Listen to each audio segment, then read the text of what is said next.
Boa noite a todos, amigos, queridos desse centro tão acolhedor, que está nos dando essa oportunidade nova de estarmos aqui. Colocamos os jovens palestrantes, jovens que já fazem atividade nas suas casas, nas suas federações, e que agora adentram o mundo da palestra pública, esse mundo tão interessante, tão desafiador. Hoje nós temos a presença ilustre do meu amigo Gabriel Salles. Tudo bem, Gabriel? Oi, gente, tudo bem? E hoje ele vai falar de um tema muito legal e difícil também. Por ser legal, é difícil. E por ser difícil, é legal. É o capítulo 13 do livro Palavras de Vida Eterna, um livro que eu amo, de paixão. E o capítulo é Boas Obras. E Emmanuel comenta um trecho dessa mensagem que eu gosto muito, vocês vão entender por quê, que diz assim: assim brilhe também a vossa luz diante dos homens, para que vejam as vossas boas obras e glorifiquem a vosso Pai que está nos céus. Uma passagem de Mateus, capítulo 5, versículo 16.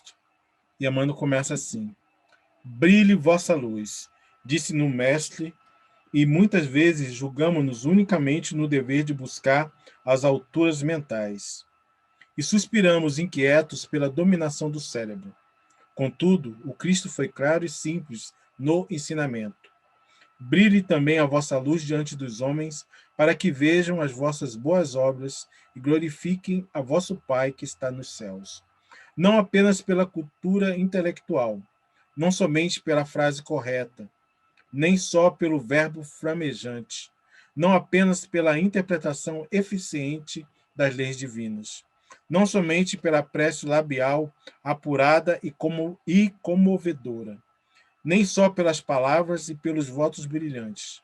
É indiscutível que não podemos menosprezar a educação da inteligência, mesmo porque a escola, em todos os planos e obra sublime com que nos cabe honrar o Senhor, mas Jesus, com a referência, convidava-nos ao exercício constante das boas obras, seja onde for, pois somente o coração tem o poder de tocar o coração, e somente aperfeiçoando os nossos sentimentos conseguiremos nutrir a chama espiritual em nós, consoante o divino apelo. Com amor, estimularemos o amor. Com a humildade, geraremos a humildade. Com a paz em nós, ajudaremos a construir a paz dos outros. Com a nossa paciência, edificaremos a paciência alheia. Com a caridade em nosso passo, semearemos a caridade nos passos do próximo. Com a nossa fé, garantiremos a fé ao redor de nós mesmos. Atendamos, pois, ao nosso próprio burilamento, porquanto, apenas contemplando a luz das boas obras em nós, é que os outros entrarão no caminho das boas obras, glorificando a bondade e a sabedoria de Deus. Brilhar a nossa luz. A vossa luz, que é Jesus falando para a gente, né? Então, vamos lá, levando o pensamento a Deus. Pedimos a proteção daqueles mentores espirituais, especialmente o nosso querido Mestre Jesus, que nesse momento nos incentiva, como foi dito, a iluminar o nosso peito, o nosso coração, para que consigamos receber do mais alto essa influência tão bondosa. Já recebemos, sabemos disso, mas fazendo a nossa parte de iluminação interior, fica mais fácil alcançarmos os nossos grandes objetivos. Ser conosco, nos iluminando e protegendo hoje e sempre, que assim seja. Com a palavra, Gabriel Salles. Olá, gente, tudo bem? Queria agradecer aqui, né, ao Cássio, ao Santo Espírito, pela oportunidade de estar aqui, né, conversando com vocês, conversando um pouquinho sobre a doutrina espírita, que nos consola, que nos ampara, né, nesse momento que a gente está vivendo. E vamos à mensagem. Antes de entrar propriamente na mensagem, né, eu gostaria de fazer a leitura de alguns versículos anteriores, também desse momento. Então, vou começar a ler a partir do versículo 13, e não do 16, que é o versículo que Emmanuel faz a sua reflexão. Eu utilizei como base para essa leitura o Novo Testamento traduzido do Haroldo Dutra Dias. Então, pode ser que tenha algumas diferençazinhas que a gente vai conversar, tudo bem? Então, vamos lá. Mateus, capítulo 5, versículo 13 ao 16. Vós sois o sal da terra. Se, porém, o sal tornar-se insosso, com que se salgará? E aí o insosso é legal porque o Haroldo coloca uma notazinha, pode significar também insensatez ou tolo, né? Por causa daquelas questões de tradução. Dando continuidade. Para mais nada presta, senão para, lançado fora, ser pisado pelos homens. Vós sois a luz do mundo. Não pode ocultar uma cidade situada sobre o monte, nem se acende uma candeia colocando-a debaixo do módio. E aqui módio tem um significado que é um pouquinho difícil para a gente de entender. Antigamente, as pessoas não tinham a medida tão exata como a gente tem hoje, certo? Dos quilos. Então, eles utilizavam coisas como o módio ali em Roma, como o alqueire, né? Como a gente tem em algumas traduções também do Evangelho, que significavam potes, que eles preenchiam esses potes e aquilo valia algo, né? Para o módio, valia algo em torno de 30 quilos. E aí era costume na Palestina se utilizar esses módios para cobrir as candeias quando elas não estavam sendo utilizadas. Então, por isso que Jesus faz essa alegoria aqui, dando continuidade. Mas, sobre o candeeiro, assim ilumina todas as que estão na casa. Da mesma forma, brilhe a vossa luz diante dos homens, para que vejam as vossas boas obras e glorifiquem vosso Pai, que está nos céus. Então, antes de entrar propriamente nas boas obras, eu gostaria de conversar um pouquinho sobre essa questão do sal da terra, sobre essa questão da luz do mundo, que eu acho que é incrível, assim, e é muito interessante a gente conversar sobre isso. O sal da terra, para mim, antes, tinha um significado um pouco pessimista, né, por causa do material, que eu sou muito apegado ao material e ao histórico, e antigamente o sal ele era utilizado como uma forma de penitência para as pessoas. Então, as pessoas eram condenadas ao degredo, certo? Ao exílio da sociedade ou à morte, e por vezes as terras dessas pessoas eram salgadas, que era justamente para tornarem fértil, para que não crescesse mais nada ali. E com certeza o significado que Jesus dá para isso não é negativo, né? Não é pessimista dessa maneira. Eu acho que tem mais a ver, na verdade, com a vida, com o tempero, que é essencial, né, para a vida em si. Por isso que ele faz essa referência ao insosso um pouco mais na frente. E a luz é a luz, né? Ela é fundamental e ela está presente em várias interpretações, né? A gente está sempre falando sobre isso. E eu trouxe uma partezinha do livro Em Busca da Verdade, da Joana de Ângeles, em que ela traz uma referência de Jung, né? Que é um psicanalista muito famoso da Alemanha. Então, a Joana vai trazer o seguinte pensamento de Jung. Dentro da alma, desde suas origens primordiais, tem havido um desejo de luz e uma ânsia incontida para debelar as sombras primordiais. A noite psíquica primordial é hoje a mesma que a de incontáveis milhões de anos passados. O anseio pela luz é o anseio pela consciência. Eu achei essa reflexão de Jung fenomenal, e ela se encaixa completamente, né? Não é à toa que Joana traz ela em um de seus livros, no nosso entendimento de consciência. Porque sempre que a gente lê consciência, já vem na nossa cabeça aquela questãozinha do Livro dos Espíritos, né? Que é a questão 621. Então, nessa questão, Kardec pergunta para os espíritos: onde está escrita a lei de Deus? E os espíritos dão a resposta, a famigerada resposta que todos conhecemos, né? Na nossa consciência.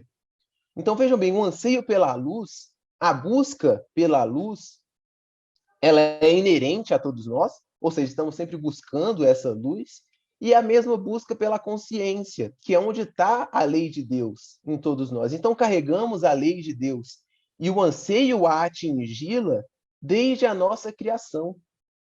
Isso é fenomenal, né? A gente está sempre buscando isso. E aí, dando continuidade a esse pensamento, eu trouxe uma falazinha de Paulo que vai justamente nesse caminho, no caminho de trazer que Deus está conosco, né? Então, Paulo vai dizer assim, na primeira carta a Coríntios, capítulo 3, versículo 16: Não sabeis vós que sois o templo de Deus e que o Espírito de Deus habita em vós? Então, veja bem, o Espírito de Deus, a lei divina, a lei do amor, a lei da caridade, todos esses princípios que regem o universo, eles já estão dentro de nós, eles habitam em nós desde o momento da nossa criação. Então é por isso que Jesus, quando ele fala lá no Sermão da Montanha, vós sois o sal da terra, vós sois a luz do mundo, ele atribui a nós o papel ativo de transformação, porque temos isso já dentro de nós desde a nossa criação. Então, apesar de Jesus ser para nós, né, além de mestre, modelo e guia, como diz lá na questão 625, ele é também o governador, né, como a gente tem conhecimento, ele participou do processo de construção do planeta Terra. Ele veio há 2000 anos atrás para trazer essa visão de um Deus amoroso e misericordioso e da lei do amor, a lei da misericórdia, a lei de tudo que é importante para a gente. Só que ele traz essa lei de maneira a tornar nós a parte participativa, certo? Então ele passa o conhecimento, mas não tira de nós a responsabilidade de nos transformar e de sermos o elemento transformador da vida terrena, certo? Da vida encarnada. Então isso já faz parte de nós. E por que é tão difícil a gente ansiar pela luz, né? A gente ansiar por essa consciência plena de acordo com as leis divinas? Porque apesar de termos essas leis em nossa consciência, temos também milênios de existência no erro, milênios de existência levando mais em consideração o orgulho, o egoísmo, levando mais em consideração o espírito narcisista que habita em nós, do que o Espírito de Deus que habita em nós, no qual Paulo fez referência na carta a Coríntios. Então, veja bem, Emmanuel, ele também vai falar no livro Vinha de Luz o seguinte, ó, só um minutinho. Mas para que a luz divina se destaque da treva humana, é necessário que os processos educativos da vida nos trabalhem no empedrado caminho dos milênios. Então, vejam bem, a luz divina, ela tem que se destacar e ela vai ter que acender em meio à treva humana. A gente vive em um momento muito difícil, tanto no Brasil quanto no planeta Terra, que às vezes nos impede, né, nos traz um ar mais pessimista, que nos impede de enxergar que estamos sim progredindo. Então, quando a gente vê o nosso país, né, no momento, com mais de 500 mil mortes por causa da Covid, com mais da metade da população brasileira em uma situação de insegurança alimentar, com o Brasil no topo dos rankings da desigualdade social, a gente percebe que a situação está difícil, que a gente tem muito a caminhar, mas que a gente tem que combater essa treva humana que ainda nos habita, para que a gente consiga trazer a luz divina, para que a gente consiga fazer jus à mensagem que Jesus trouxe, de que nós somos a luz do mundo, certo? E aí eu estava vendo uma palestra da Sueli que eu achei fenomenal, uma fala que ela trouxe, que ela traz a citação de Calderaro, do livro Do Mundo Maior. E aí a fala de Calderaro é a seguinte, ó, o homem, para ajudar o presente que nós vivemos e que está tão difícil, né? A gente passa por um momento muito delicado, é obrigado a viver o futuro da raça. Então, veja bem, nós estamos aqui no presente, e para a gente ajudar o presente, para a gente ser esse elemento transformador ao qual Jesus fez referência há 2000 anos atrás, a gente tem que estar à frente do nosso tempo. A gente não tem que ser contemporâneo e enxergar os nossos problemas. A gente tem que estar à frente. E o que significa estar à frente? Né? Viver no futuro da raça. Significa fazer jus também ao que Paulo nos disse, que o Espírito de Deus habita em nós. Então, devemos fazer o Espírito de Deus habitar em nós, de fato, abnegando das nossas más inclinações, abnegando do nosso orgulho, do nosso egoísmo, do nosso ódio, dos nossos sentimentos menos nobres, certo? De vingança, para que a gente consiga ser o elemento transformador no presente, no momento em que estamos vivendo agora. Então, eu acho que isso é maravilhoso, né? Que a gente percebe que o contemporâneo ele é problemático, temos muitas coisas para melhorar, só que para melhorar o presente, a gente tem que viver de acordo com o futuro, né? E eu achei isso muito legal, essa interpretação que o que a Sueli trouxe dessa mensagem do Calderaro. Então, passando agora para a mensagem propriamente do Emmanuel, né, que a reflexão que ele faz acerca desse último versículo, do versículo 16, ele parte para o campo justamente da prática, para que a gente se desapegue um pouco do estudo, né, da educação, não que ela não seja importante, como o Emmanuel mesmo fala na mensagem, ela é muito importante, mas a gente não vive só dela. E aí, para trazer um pouco mais desse reforço, eu trouxe também uma mensagem de Paulo. Então, Paulo vai dizer também no. Só um minutinho. Paulo vai dizer também na carta de Coríntios, só que dessa vez no capítulo 14 e versículo 26, o seguinte: Que farei, pois, irmãos, que quando vos ajuntai, cada um de vós tem salmo, tem doutrina, tem revelação, tem língua, tem interpretação. Faça-se tudo para edificação. Então tá aí. Não adianta a gente ficar só no estudo, né? Só nos nossos questionamentos, nos nossos debates teóricos. A gente tem que partir para a prática. O Espiritismo, ele é incrível, ele é consolador, e ele traz o evangelho redivivo a partir de uma interpretação da fé raciocinada, de uma nova leitura da reencarnação enquanto questão de justiça divina, questão de misericórdia divina. Só que, por vezes, nós do movimento espírita cometemos um pequeno erro de nos focarmos muito no estudo e esquecer o essencial, esquecer o amor e a caridade, que Jesus deixa tão claro, né, nesse trecho. E Emmanuel retoma justamente isso durante a mensagem. Só para a gente partir para a mensagem, eu vou trazer uma mensagem. Só para a gente partir para a mensagem propriamente dita, que é objeto da nossa conversa de hoje, eu vou falar antes de uma colocação que Emmanuel faz no livro Vinha de Luz acerca dessa mensagem de Paulo, que eu li anteriormente, desse trechinho. Então, Emmanuel vai falar assim, ó: Quando vos reunirdes, lembrai a doutrina e a revelação, o poder de falar e de interpretar, de que sois detentores, e colocai mãos à obra do bem e da luz, no aperfeiçoamento indispensável. Então, a gente tem que abrir um pouco mão desse nosso estudo exacerbado, né, desse nosso culto que temos ao estudo e ao debate entre os nossos pares, para partir para o campo prático e para o campo justamente da luz. Enquanto a gente nos manter fechados nos centros espíritas, estudando e debatendo entre os pares, né, entre nós, a gente não vai estar seguindo o que Jesus fala nesse versículo. A gente vai estar seguindo justamente o oposto. Então, quando Jesus fala que o lugar da candeia não é debaixo do módio, não é debaixo do alqueire, e sim sobre o candeeiro, é justamente sair dos nossos nichos, das nossas zonas de conforto, que muitas vezes é naquele estudo, né, que a gente faz das obras básicas, ou dos livros de André Luiz, ou dos livros da Joana, dos estudos mediúnicos, e partir para o campo mais prático, o campo da ação. Então, a gente estuda tanto sobre o amor, sobre a caridade de Jesus, sobre os seus feitos, mas acaba deixando de praticá-los de fato no nosso cotidiano, certo? Então, como Emmanuel diz, com o amor estimularemos o amor, com a humildade geraremos a humildade, com a paz em nós ajudaremos a construir a paz dos outros, e com a nossa paciência edificaremos a paz alheia.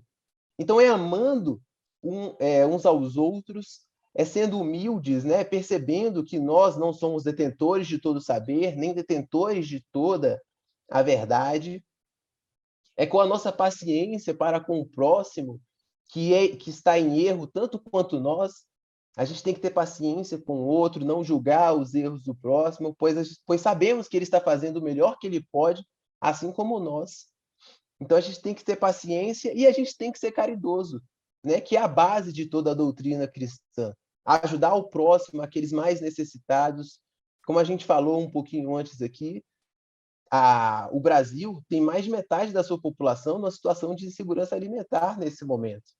Então, oportunidade não falta para a gente ajudar. E enquanto a gente se mantiver fechado nos nossos debates teológicos, né, dos nossos debates teóricos, mantendo a nossa fé apenas para nós mesmos, a gente vai estar mantendo a candeia coberta pelo alqueire, coberta pelo módio. A gente vai estar mantendo a nossa cidade no vale, entre os montes, e não no topo do monte, como Jesus faz referência nesses versículos. Então, para que a gente mude, a gente precisa ser proativo, a gente precisa sair da nossa zona de conforto do estudo e partir por campo prático. Então, a gente só vai estar glorificando de fato as leis divinas e Jesus, o nosso modelo e guia, quando vivermos o evangelho de fato e praticarmos o bem no nosso dia a dia. Tem aquela perguntinha que é muito legal, né, que a gente também sempre faz referência, que é a 459, que é o grau de influência dos espíritos no nosso cotidiano, e que os espíritos respondem, de ordinário, que eles vos dirigem. E isso não é só para as más influências. As boas influências também estão conosco o tempo todo, né? A gente tem sempre os nossos espíritos mentores, os nossos espíritos familiares que estão nos aconselhando, que estão nos instruindo, e que, na maior parte das vezes, por estarmos envoltos, né, nessa matéria tão densa, deixamos de escutá-los, deixamos de prestar atenção em seus conselhos e seguimos no erro, e seguimos errando. Então, na medida que nós nos transformemos, na medida que nós nos tornemos cada vez mais luz, partirmos para o campo prático, ficará cada vez mais claro para nós as mensagens que vêm. Para a gente, é interessante a gente pensar, quando a gente sai de um ambiente muito escuro e entra num ambiente claro de uma vez, a gente não consegue enxergar nada. A gente só vê aquela coisa clara e não consegue diferenciar os objetos. E aí, quanto mais tempo a gente passa dentro da luz, né, naquele ambiente iluminado, mais a gente consegue enxergar as nuances, né, o verde da grama, a textura da árvore. A mesma coisa no ambiente escuro. Quanto mais tempo a gente passa no ambiente escuro, mais a gente consegue ver os detalhes, né, as silhuetas. E é assim na nossa vida. A gente, na maior parte do tempo, fica nas zonas mais escuras, né? Na treva humana, na qual Emmanuel faz referência. Porque a gente está envolto na matéria, a gente deixa o orgulho nos dominar, a gente deixa o egoísmo nos dominar, e a gente só consegue enxergar as coisas negativas. E aí, quando a gente faz uma prece, aquela prece que a gente sente que, pô, essa prece aqui foi boa, a gente sente só a luz, a gente não consegue diferenciar os objetos que estão na luz. Porque é justamente isso, a gente dá um pezinho na luz e volta para o escuro. Então, quando a gente passa para o campo prático, a gente está vivendo cada vez mais na luz, a gente está fazendo valer cada vez mais o Evangelho de Jesus no nosso cotidiano. E cada vez mais vivendo esse Evangelho e vivendo as boas obras, a gente vai estar sendo a luz no mundo e o sal da terra, no qual Jesus disse que somos há 2000 anos atrás. Eu acho que é isso, acho que foi o que eu consegui, né, tirar dessa mensagem. Muito legal, Gabriel, muito legal mesmo. Bem forte, assim, essas lembranças que você fez em relação à nossa vida, né? A questão de observar para as coisas ao nosso redor. Essa luz que Jesus coloca, essa luz interna, adquirir ela, como que é? Como que você Não sei. acha, né? Quando eu descobrir, cara, eu te falo. Quando eu conseguir, eu te falo. Por isso Eu que eu estou acho te que é muito, perguntando, eu quero saber também. Vai que você é já muito achou o segredo. difícil. É muito difícil, né? Porque a gente vive muito preocupado com as coisas do mundo e acaba sendo do mundo. A gente não faz como nos foi aconselhado, né? Viva no mundo sem ser do mundo. A gente vive no mundo e é do mundo mesmo. A gente esquece de tudo. É até interessante porque quando eu estava pensando sobre isso, teve até um trechinho que eu não trouxe nessa minha primeira fala, mas que eu acho que é muito legal, que Emmanuel traz, que é o seguinte, ó. Os cristãos, todavia, são filhos da luz, e a missão da luz é uniforme e insofismável. Beneficia a todos sem distinção. Não formula exigências para dar, afasta a sombra sem alarde, espalha alegria e revelação crescentes. Semeia renovadas esperanças, esclarece, ensina, ampara e irradia. Assim, a luz, ela é impressionante. Eu acho que ela foge ainda do nosso campo de percepção, da gente se perceber enquanto luz, enquanto filhos dessa luz. Apesar de que esse momento vai chegar, né? A gente vai conseguir sentir cada vez mais isso. E eu acho que essa fé que a gente tem de que a gente vai conseguir sentir cada vez mais isso vem também pelas experiências que a gente lê nos livros, né? Essa luz, eu acho que ela vai ficando para a gente cada vez menos alegórica e cada vez mais palpável, mais perceptível aos nossos sentidos, né? Então, quando a gente lê Os Mensageiros, que a Ismália faz uma prece num posto de socorro, maravilhosa a prece que ela faz, e começa a cair luz do céu. Assim, a luz cai do céu, cai nela e ela consegue irradiar a luz que cai nela para aqueles espíritos necessitados ali do posto de socorro. Então ela deixa de ter esse significado mais simbólico que a gente coloca aqui para a gente e passa a ser de fato luz, né? Então acho que está longe, mas que a gente está caminhando, que a gente está progredindo, que a gente está subindo a nossa casa do vale para o monte, que a gente está tirando de cada vez um pouquinho, né? Descobrindo cada vez um pouquinho a nossa candeia e seguindo para a luz, né? Algumas culturas acreditam que quando a gente morre, né, a gente vira estrela, né? Até no Rei Leão, se eu não me engano, no desenho, né, o Simba, a questão do pai dele, olha para o céu, mostra. Isso acho que é bem simbólico de que o que nós vamos poder, aonde nós podemos chegar, né? Acho que a gente tem um caminho aí que a gente nem imagina, e aí assim, você vai chegar lá e além de lá tem mais. Isso é muito Tem bacana. mais, né? Isso é É muito isso que bacana. eu fico pensando, né? O quanto a gente é ignorante ainda. Porque quando a gente pega, por exemplo, no livro dos Espíritos, os Espíritos respondem para a gente que Jesus é o nosso maior exemplo aqui na Terra. Só que para além da Terra existe um sistema solar inteiro, existe galáxias, né? O universo inteiro. Então, assim, o quanto ainda há de luz que a gente não consegue nem falar sobre, nem filosofar, né? Tem coisas inimagináveis nesse mundo nosso, nesse mundo nosso. Assim, você olha com esperança esse esse alerta de Jesus, porque eu acho que é um alerta, né? Brilha a vossa luz, acho que é um alerta. Quer dizer, assim, você está apagado, mas brilha aí. Você vê com esperança isso? Hoje eu vejo. Eu já fui muito pessimista em relação, eu acho que pela minha área de estudo, que é a história, eu já fui muito pessimista, porque a maior parte das coisas que a gente vê são coisas ruins, né? O que a gente estuda é muito difícil. Então, quando a gente vê que a história do Brasil ela é cercada de violência, quando a gente vê que a história da Europa é cercada de violência, a história da África é cercada de violência, e aí você fica naquela coisa assim. E aí, quando você vê para a atualidade, você vê mais violência. Às vezes, essa violência que está vindo há centenas de anos, há milhares de anos, você acaba perdendo um pouco essa esperança. É difícil, né? Porque o geral é esse. Só que o geral está mudando, né? A gente percebe as mudanças chegando. Então, quando a gente vê exemplos como o Chico, como a Madre Teresa, como a Irmã Dulce, que são assim símbolos para mim justamente das boas obras, né? De glorificar a vosso Pai, como disse Jesus, que está no céu.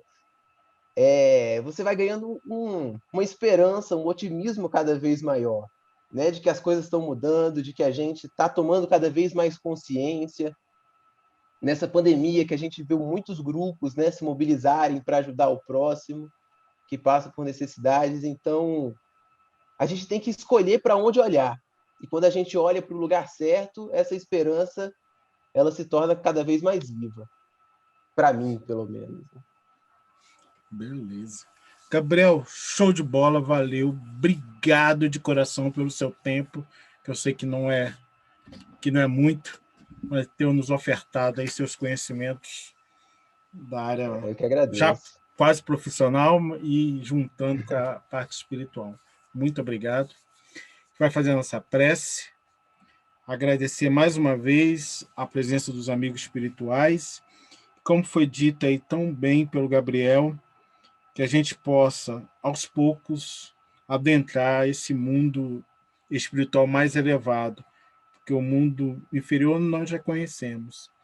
Então, onde quer que estejamos agora ouvindo, junto com nossos familiares, nossos amigos, sabemos que estamos passando por momentos difíceis, mas sabemos que, como disse o mestre, há sempre esperança para nós todos.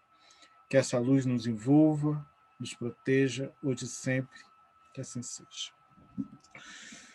Obrigado, Gabriel. Fique com Deus. Todos aí se cuidem. Estamos juntos. Abraço, cara. Até mais. Falou.